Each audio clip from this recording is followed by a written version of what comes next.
Cuadro. El día de hoy vamos a hablar de un tema muy importante que es los derechos humanos y su protección jurisdiccional y no jurisdiccional.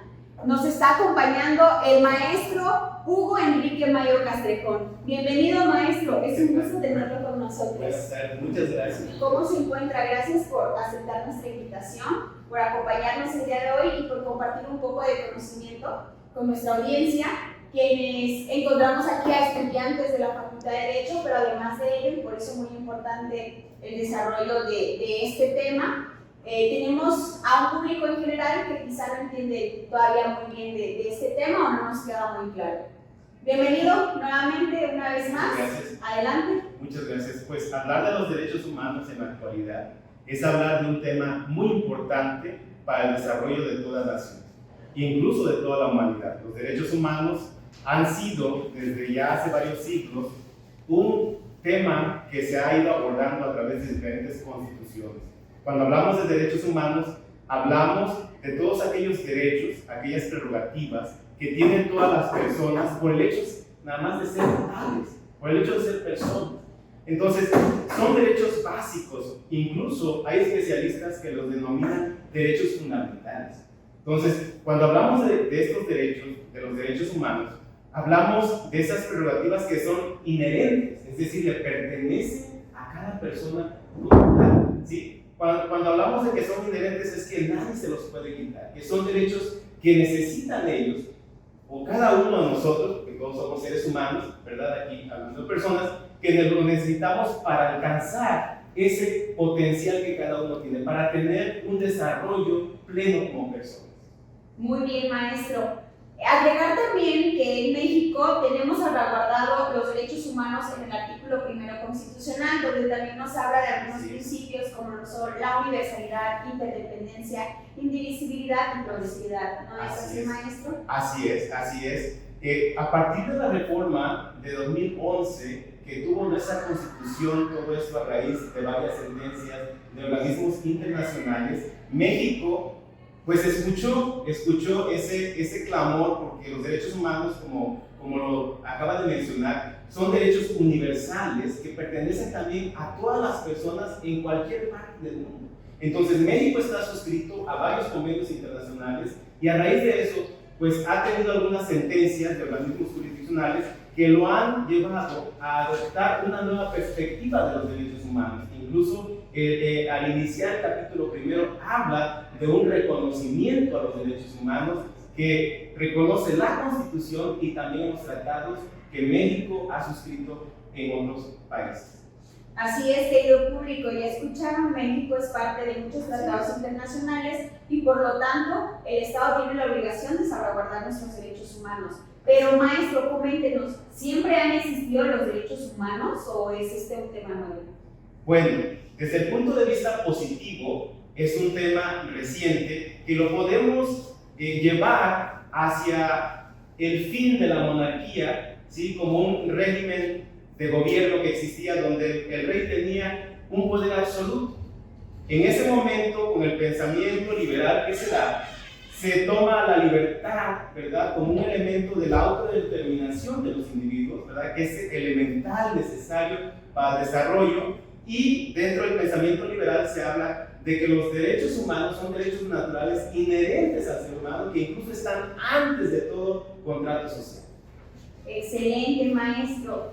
Bueno, entonces ya sabemos que los derechos humanos se puede decir que son recientes, pero no son recientes y ya nos ha comentado cómo es que han evolucionado. Pero entonces, ¿qué características podemos encontrar en los derechos humanos? Bueno, una de las características muy importantes es su universalidad, ¿sí? Los derechos humanos, ¿verdad?, son reconocidos por la corriente naturalista como derechos naturales del hombre. Sin embargo, muchos especialistas bien sostienen que estos derechos humanos no pueden ser vigentes si no están dentro del derecho positivo. ¿Qué es el derecho positivo? Es el derecho, ¿verdad?, por el cual se rige cada país. Es el derecho vigente. Son las leyes, vamos a decirlo así, ¿verdad?, que están vigentes, que son aplicables. Entonces, como ya se mencionó, dentro de nuestra Constitución, ahí están estos derechos humanos ya reconocidos, ¿sí?, dentro de lo que es el artículo 1 hasta el artículo 29, y el 31 en materia fiscal y el 123 en cuestiones laborales. Entonces, en México los derechos humanos, ¿verdad?, tienen esa característica de que se han retomado, son derechos universales, ¿verdad?, porque se cumplen en todos los países.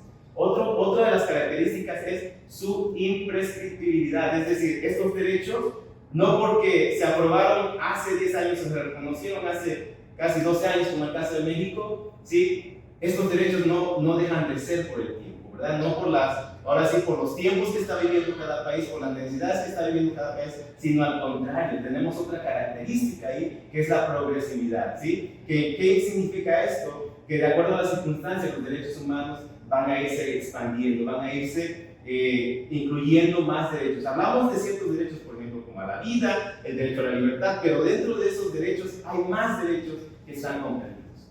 Así es sin duda alguna un tema muy importante que todos, sin excepción alguna, debemos de conocer, debemos de saber y sobre todo debemos de saber cómo defenderlos. Pero entonces, hablando de esta defensa, ¿cómo nuestra Constitución o cómo el Estado protege nuestros derechos humanos? ¿Cuál es su forma de garantizarlos? Bueno, dentro de la protección de los derechos humanos hablamos de dos tipos de mecanismos, ¿sí?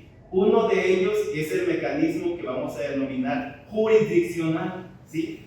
Estos mecanismos son los que están tutelados por la Constitución y se realizan a través de mecanismos muy específicos, por ejemplo, el juicio de amparo, ¿sí? El juicio de amparo que siempre busca proteger, ¿verdad?, cada uno de los derechos humanos que están constituidos por la Constitución cuando un ciudadano, ¿verdad?, ve que se le están siendo agraviados esos derechos, ¿sí? Otro de los mecanismos que tenemos es las acciones de inconstitucionalidad, perdón.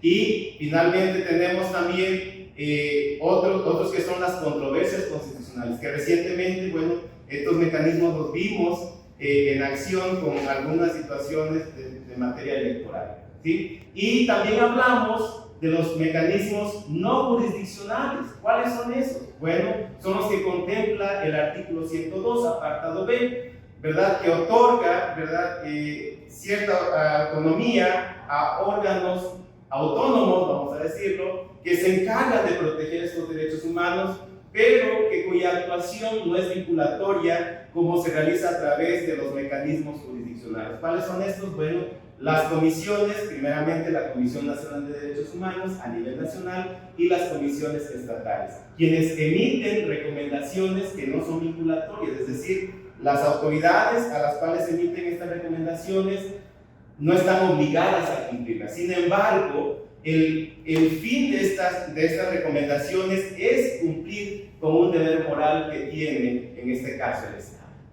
Excelente, maestro. Bueno, compañeros, compañeras, audiencia, ya lo saben, el Estado tiene que proteger nuestros derechos humanos, tenemos mecanismos jurisdiccionales y no jurisdiccionales. Esperamos de verdad que estas cápsulas sean muy útiles para todos ustedes y que el día de mañana sepamos a dónde recurrir, sepamos qué son nuestros derechos humanos y por lo tanto protegerlos. Maestro, fue un honor tenerlo con nosotros. Gracias por compartir con nuestro querido público esta información tan valiosa y por compartirnos de su tiempo y de su conocimiento. Pues hay que conocer más los derechos humanos porque ellos lo que buscan es un reconocimiento a la persona, es buscar el desarrollo pleno de las personas. Y sin derechos humanos no podemos tener un país que viva en felicidad, en armonía.